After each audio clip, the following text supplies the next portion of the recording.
Hi everyone, welcome back to another episode with us girlies today. We are going to concentrate on stress management. So stress, just a little bit about stress is when we're feeling overwhelmed or struggle to handle like a mental or emotional pressure, like that's when stress emerges, and this is our body's natural response to known as flight or fight or flight reaction, and it readies our body to confront or evade a perceived threat or a challenge. And while stress can also act as a motivator, so very positive, it can also aid in swift responses to situations.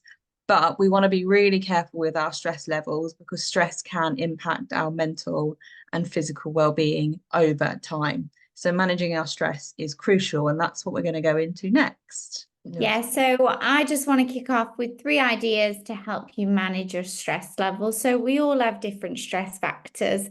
Everyone's different. Everyone's level of stress that they can take is different as well. So mine might be different to yours and Kimberly's. But I think it's important to remember what you can handle, and as well around your cycles, you can handle different stress at different times. You'll probably see that as you ride those emotions roller coaster of emotions. One week you can handle everything, and maybe your luteal phase you can feel that stress really burn up, feeling high anxiety, pressure, frustration, irritation, all of those things. So my three ideas to help you manage stress. First one for me that is always works for me is journaling. Have a brain dump of your thoughts on paper, or it could be electronically, or it could be good old pen to paper. Just writing anything. Start off with something super simple about how your day's gone and just let it unfold, and keep using that why technique of why. Why do I feel like that? Why did I make that choice? Why am I feeling stressed? And just keep going down that why path. Number two, write down what you want to achieve and see if it's actually manageable. If your expectations are too high, try and calculate them so they are achievable for that week. We have real life scenarios that come into play, and they can, flip things on their head. And you need to say, right, okay, my goal at the start of the week was this, but Tuesday this has happened. I need to relook at what my strategy was and maybe make some changes, so you're not getting stressed about things that you don't need to. And that could be work, or that could be your goals, physically, mentally, whatever they are. You can reevaluate them. You're the ruler of your life as such. And then my third one would be start the day making you a priority, especially if you've got family or pets or something, or if you've got a really high demanding job and you wake up and straight off look at your phone. You're not doing anything for you. You're waking up, you might be attending straight to the children. Just get up 5-10 minutes earlier if you can and do something for you, whether that's read an affirmation card, whether it's just go brush your teeth and wash your face, just something for you, and then build on that. And then start, making it more purposeful and do things like reading 2 pages of a book or doing some stretches in the morning, whatever that looks like. But if you serve yourself first, you're going to be a better person because you're not getting up and starting your day for someone else. And I could talk about this for absolutely ages, for many techniques, but obviously that's what I'm here for as a mentor. So yeah, they're my three ideas to manage your stress levels. I love it. I love the third one. So it's something I've always like taken on board with me ever since I started my journey.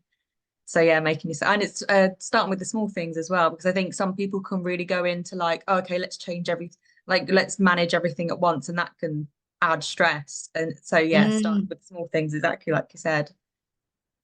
absolutely. So I'm going to go into practicing the 3A.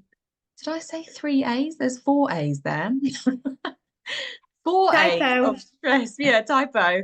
Four A's of stress management. So the first one is avoid. Um, and it's not healthy to always avoid a stressful situation because sometimes they do need to be addressed. But you can like eliminate yourself from like stressful situations. And it's just about learning to say no to things that don't like align with what you believe in, or like could be a situation that you don't want to be in. So it's like to kind of stay taking a step back of that situation. And it's actually okay to avoid people that stress you out. As you know, some people might think, oh my God, can you say that? But yes, if people actually stress you out, then it is okay to take a step back and manage that. And like and that comes into like taking control of your environment around you as well. So, which is really important because environment plays a lot of factors into like your stress levels. Second one is alter. So if you can't like avoid a stressful situation, then let's try to alter it. So this often like involves changing the way like we communicate or operate in like your daily life. So like one of your things, Jamie, was prioritize yourself in the morning. Like that's operating like your daily life because you're getting things that you need to be done in the morning, and then you can smash out the rest of Mm. the day in a bit more of a calmful manner.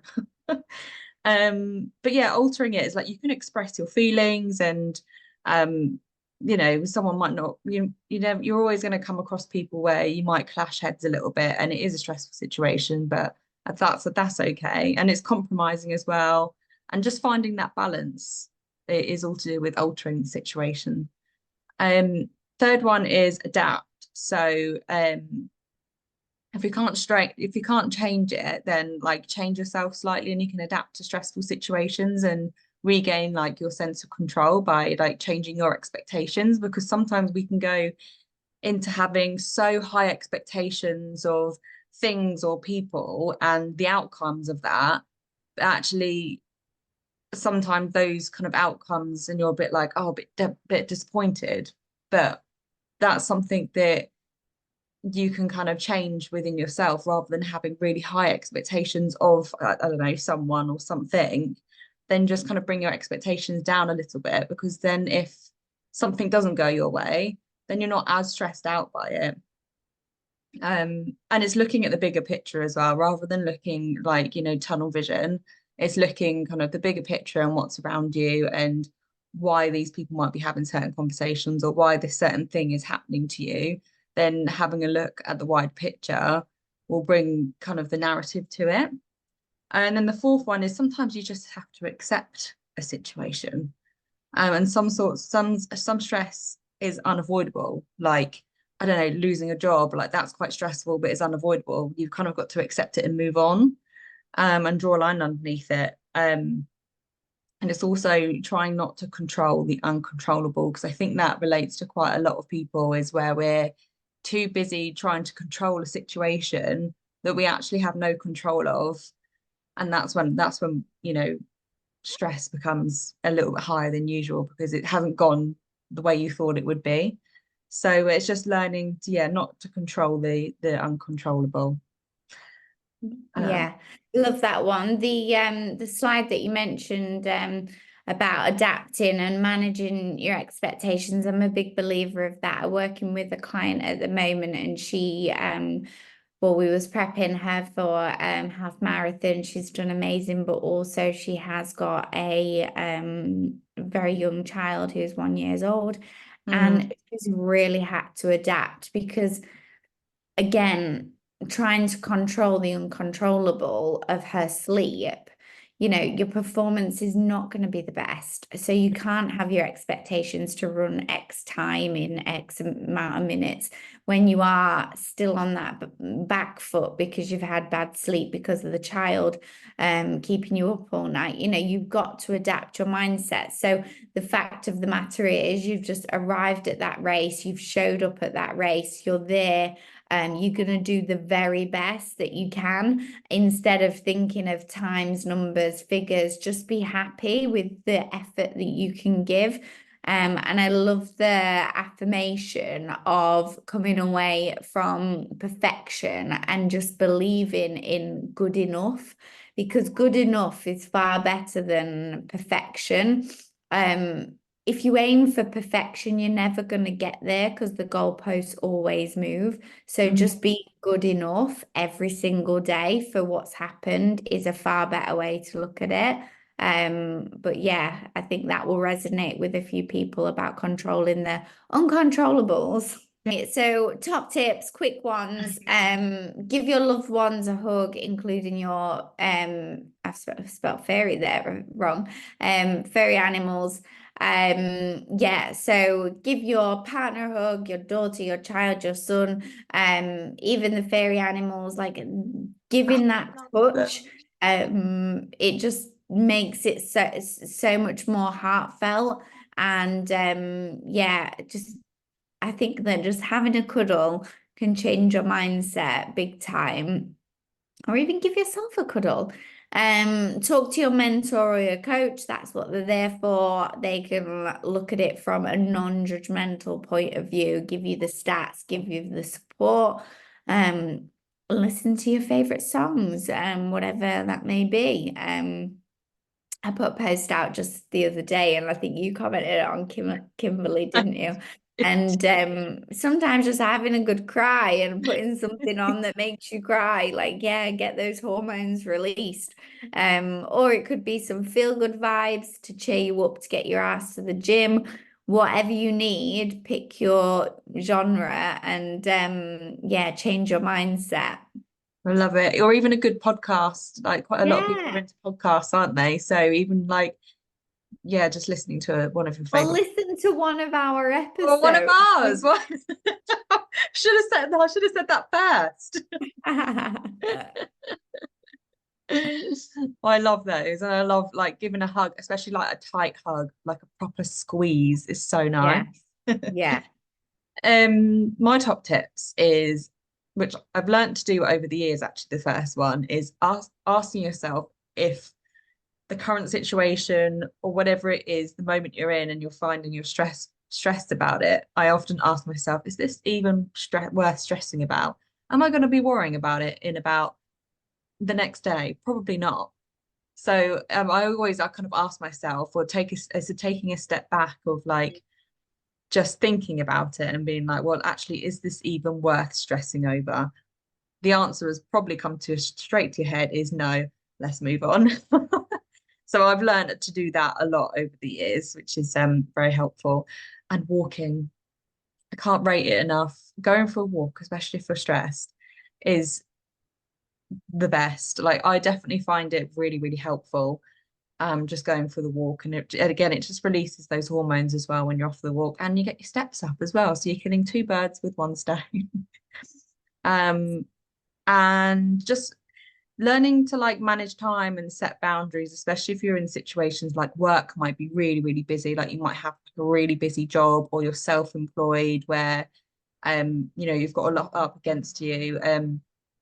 It's learning to kind of set those boundaries and set that time management with yourself, and seeing what you can do earlier in the day, or just planning your diary out a lot better than what you kind of have previously been doing. But yeah, like setting boundaries is, and also setting boundaries with people as well, because I think a lot of people don't are too worried to set boundaries because they're worried about losing that person as a friend or family member or whatever. But I think people respect you a lot more when you start setting boundaries, and naturally you'll start feeling a lot better once those boundaries in place. But yeah, those are my top three tips. I mean, when I go for if I haven't been for a walk, my boyfriend always says to me, if I'm stressed, he's like, have you been for a walk? Or go for a walk, he tells me. Or the other question would be, have you had a nap today?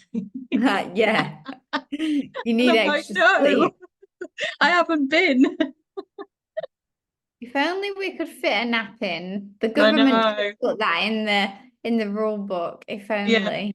if only. Um, yeah, no, I love that, and I hope it helps anyone that's listening. And look forward to our next one. Yeah, see you later.